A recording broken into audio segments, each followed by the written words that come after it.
Webcast is now starting. All attendees are in listen-only mode. Hello, everyone. I hope you're all having a great day so far. I'm just on here to do a quick sound and visual check. So if you can hear me and see the PowerPoint on your screen, if you could kindly click the raise hand icon just to let me know.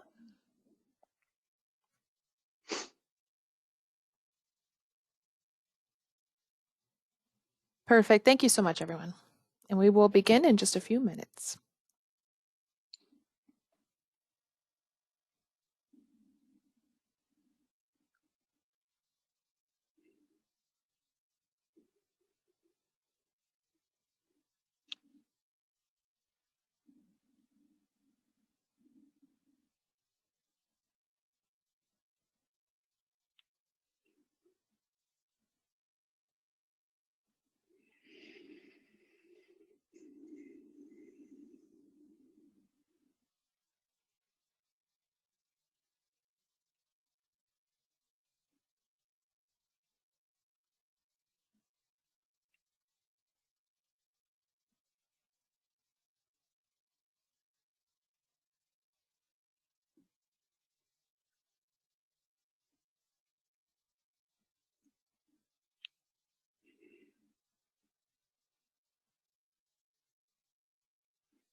Hello, everyone. My name is Sarah Clark, and I am a program coordinator here at CIPH. Welcome to today's Pandemic Hiring Tips and Onboarding Strategies, a complimentary webinar.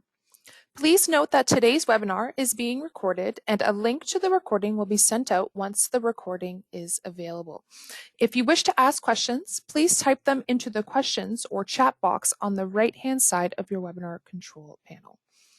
Today's webinar presenter is Mark Venters. Mark started his career in the plumbing and heating industry, working for Victaulic in both the Maritimes and then in Ontario. Mark got into recruiting in 2006 after realizing there was very little focus or knowledge of the plumbing and heating industry with recruiters. Ventures Recruits Limited was started in 2012 with an exclusive focus on plumbing, heating, and construction projects. Today, Ventures Recruits works with manufacturers, distributors, and contractors across Canada and into the US. Ladies and gentlemen, please welcome Mark Venters. Well, thank you very much, Sarah, and thank you to CIPH for having this webinar today. The last 6 months has seen some wild changes in our industry. The hiring market has changed virtually overnight. Some believe it is now an employer's market, and perhaps it is, but certainly challenges remain. This webinar today will offer some tips and strategies towards attracting talent, interviewing, and employee onboarding during a pandemic. So attracting talent. Well, the good news is that not much has changed here. The pandemic has not changed how we advertise and get the word out. Job boards, your website, and your own personal network are still the most effective tools. What perhaps has changed a little is that there will be a lot more activity towards your job, and be prepared to receive a lot more applicants than perhaps you have in the past. But now is the time to revamp your job ads, refresh any listings that you have, and be much more specific as to your current and future requirements. Just be prepared to field a lot of calls and inquiries. So the interview. Well, since COVID, everything has changed here. Firstly, the most important thing is to have a plan of how you're going to conduct the interview process, a plan that enables thorough vetting with the least amount of physical contact. Having 10 candidates parade through your office on the way to boardroom meetings is not the objective today. By now, of course, you're well familiar with Zoom and Teams and FaceTime. You need to use it. Phone interviews and video interviews are great pre-screening tools, and you want to pre-screen as much as you reasonably can prior to having a face-to-face meeting. When you're setting up a video call, send the candidate as much information as you possibly can prior to the conference to be sure things go smoothly. One of the most important things is starting that starting that interview on time. Also, have a plan B. We've all been on video calls. Things go wrong, things go bad. Be prepared to switch to a telephone call if need be.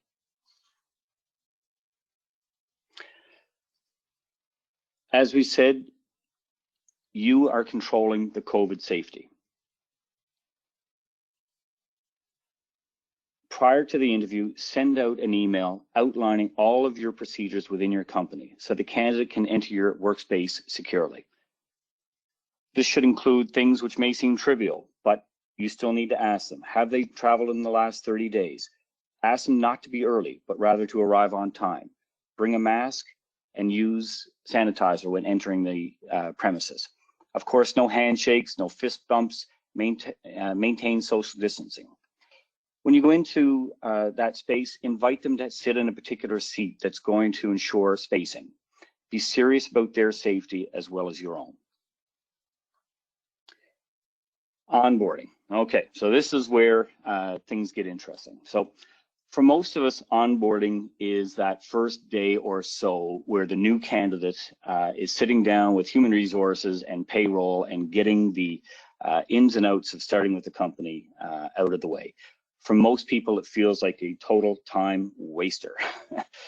But we can change that. In fact, onboarding should be the beginning of a relationship that helps build culture and longevity, which will in turn lead to less turnover and a thriving culture. So there's essentially 5 steps to good onboarding. The first step is, what does your new hire need from you? Well, compliance. Compliance is, again, as we talked about with HR and payroll. What are the company rules, the policies, procedures, dress codes, things like that. Clarification. Everyone wants to have clarification as to what are the job requirements. Even the most experienced salesperson moving from one company to another, they should have clarification as to what is expected from them. What are the company structure? Again, to understand who to go to when things are needed. Culture. What is the company culture? Every company is different. There are company norms. There are unspoken norms. What's the type of leadership? What the candidate can expect from that leadership?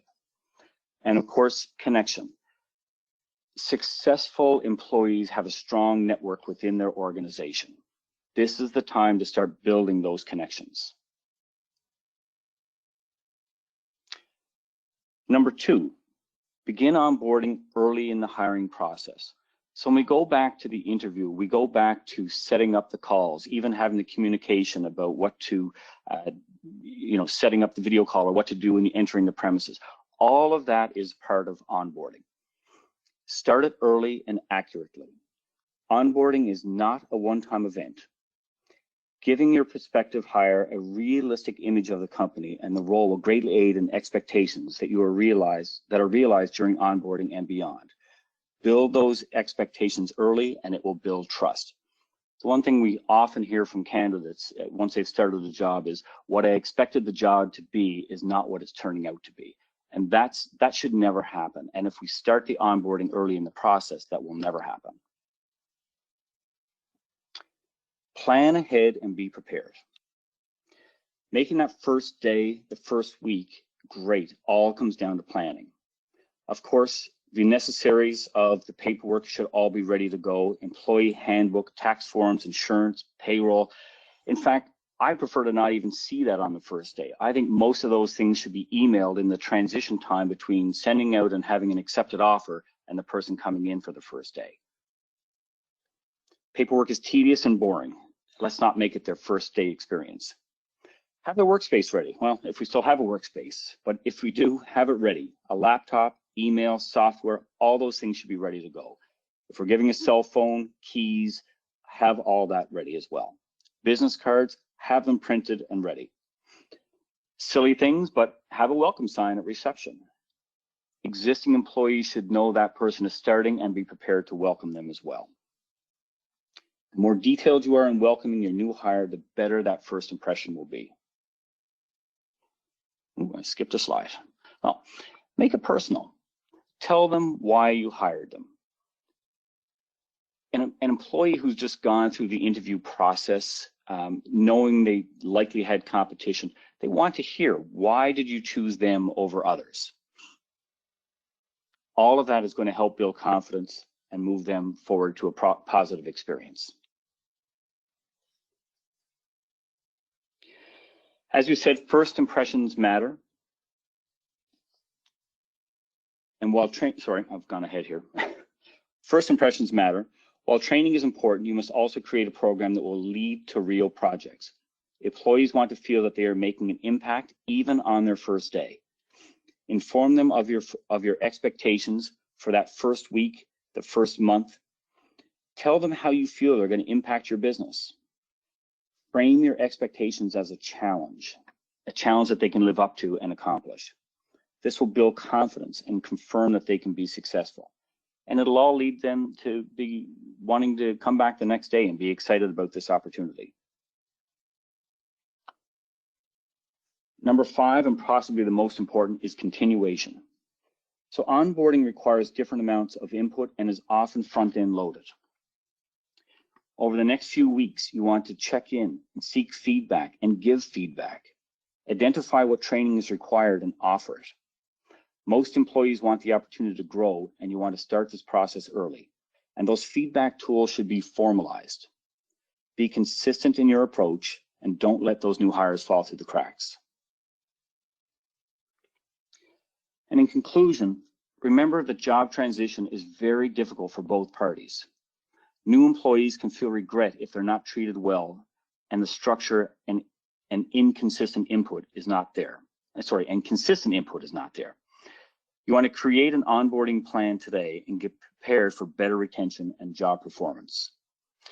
And all of this, of course, just to add to it, is made even more challenging by the fact that many new hires are not going to be coming into the office on a daily basis. When we have someone that's going to be working remotely and working from home, we have to have a lot more flexibility to sort of be able to monitor and encourage that individual in those first days and weeks as they become remotely acclimatized to our company culture and the job at hand. So even more input. And I don't think as well, I'll say it differently. We want to make sure that as we look to onboarding, that it is done with individuals in the organization that have the most interest in the success of that new hire. If it's a salesperson, we want the sales manager or the direct supervisor to be directly involved. Don't leave it to individuals. For example, a human resource individual is certainly very good at their job, but maybe they don't have a thorough understanding of the culture of sales, and therefore it can be more challenging for them to be as involved in onboarding as someone who is doing it every single day. So we want to work very closely with that, and we want to make sure individuals, especially those working remotely, are given the opportunity to feel in touch with the organization. And that's pretty much it, guys. If there's any questions, I'd be happy to discuss. We do actually have a couple questions already, Mark.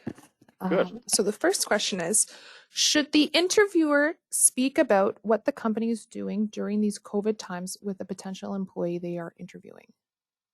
Yeah, I think they really have to. So I'll look at this two ways. I mean, one is strictly from a confidence. The employee, especially in our industry, the likelihood is the employee is not coming from an unemployment situation, but rather an employed situation. We want to make sure that they have confidence that the employer is being very proactive and diligent in their COVID procedures. So I do think it's very important early in the process and throughout the process that we are communicating the things that the company is doing to ensure confidence. And even secondly, in the field, if it's a salesperson, for example, if the policy is that we are not doing face-to-face interviews or face-to-face meetings, sorry, with our customers, then it's important to articulate that so that the candidate or the employee is not having to make those decisions for themselves. It should be a steady, consistent message coming from the employer. I hope that answers it. Thank you. I should have stated, if you have any questions, please type them into the question or the chat box while we're just talking here. Just a reminder that a copy of this presentation will be sent to you, a recording later on today, along with a survey. So everybody will get a copy of the presentation today. Mark, should the employer outline what the current company culture is or how it was before these COVID times when onboarding? Well, I think company culture is probably the culture before and after COVID. I think that how we deal with COVID changes how we go to work, but I don't know if it actually affects our culture. So again, yes, I think that it should consistently be communicated and reinforced. And if things are changing or fluid, then again, I think that should be consistently communicated. Again, what we don't want to find are candidates that are told one thing of how things are, but then when they get into the organization, realize that things are different or not as they were told. And I find that generally that occurs because two different groups of people are involved. One may, sorry, if I go back to sort of the administrative side of the company may see things very differently in terms of how the company operates than, for example, the sales organization. So I think it's important that the message comes from the individuals that are going to be, of where that new employee is going to be working. Again, pre-COVID, post-COVID, I think that the culture will remain hopefully the same. It will be the procedures that will change from one to the other. Another question. How can we ensure new employees do not fall through the cracks during these crazy times? It's so important, and I think communication is the single biggest thing. It's if we're not in touch with, so I'm gonna use my own personal experience here. And we hired somebody back 3 months ago, and we actually we thought we were losing the person because they were working from home. They never got a chance to sort of come into the office, experience the culture firsthand. And we kind of felt we have to hit the reset. And we did, and the reset came down to not having communication necessarily strictly around, what are you doing today? What are the results? Where are you going? But also taking it next step of, here's what the company is doing, here's where we're going. And then, mixing in some personal as well, things that would happen naturally in a in-person environment that maybe we have to take a more structured effort without feeling structured, but a more structured effort to have those direct communications so that they don't fall through the cracks. And especially, when people are working from home, we have to give them a lot of rope. And, the only way to truly know if they're on board with the company and doing the work is going to be consistent communication.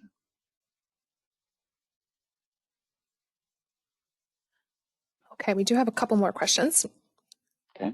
How often should employers check in with new employees who are working remotely? I think multiple times a day is probably the right answer. And again, I don't think this is a one size fits all, but whether it's training, if it's a person that's coming in from outside the industry that requires training, I think in an ideal situation, I'd like to see a mix of them, in the office, not in the office, in order to get the best of both worlds. But I really feel that, and not only telephone, but have them on video and, see them in their living room and help to develop that rapport and let them ask the, good questions and stupid questions and all those things that it takes in order to build a relationship. But I don't think you can have too much communication, especially in the early days and especially during COVID. You mentioned a few techniques to welcome employees into the office when they are new. How can we transition this to a virtual welcome? I think that's actually an incredible question. I probably don't know if I gave that enough thought. I mean, I've sort of envisioned that first day of being in the office.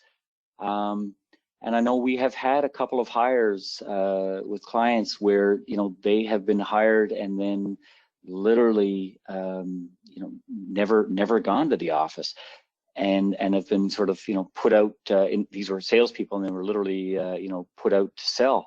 But I think whether it's having a Zoom meeting with different individuals in the organization, I mean that's really where the company culture is going to start coming from, is introducing them to, the person that's doing their expense report. Sorry, I'm taking from a sales standpoint, but introducing them to the person that's, doing their expense report, or, an inside sales individual as well to have that meet and greet. And I think the more that they can have video and or face-to-face to help build those internal relationships, the better. It's not that you're trying to mimic what it would be like if they're in the office, but you're trying to do that while they're not in the office. And it's a very, very tough task. And especially a tough task when all of this is new to us. I mean, I don't know about you guys, but I mean, I never heard of Zoom before, before April. And now I'm a virtual expert on it. So I think those tools have to be utilized as much as possible. And for the first week, for sure, I would have as many of those video introductory. Here's what my name is Mark and I'm in accounts payable and I do this, and my name is Tom and I'm over here and I do this. I think as many of those meetings as possible to help build those relationships will aid greatly, not only for them to how to do their job and who to go for help, but just to start building relationships in the organization. So I'll just wait a couple minutes to see if we have any other questions come in. If you are watching the recording and you have any questions that come up, please don't hesitate to send them to info@ciph.com and we will make sure that they are answered and we can forward them off to Mark. It doesn't look like we have any more questions, so thank you so much for the presentation today, Mark. And like I said, a recording and a survey will be sent to you later on today. And if you need anything else, please don't hesitate to reach out to us, and have a great day, everyone. Bye-bye. Thanks so much, everyone.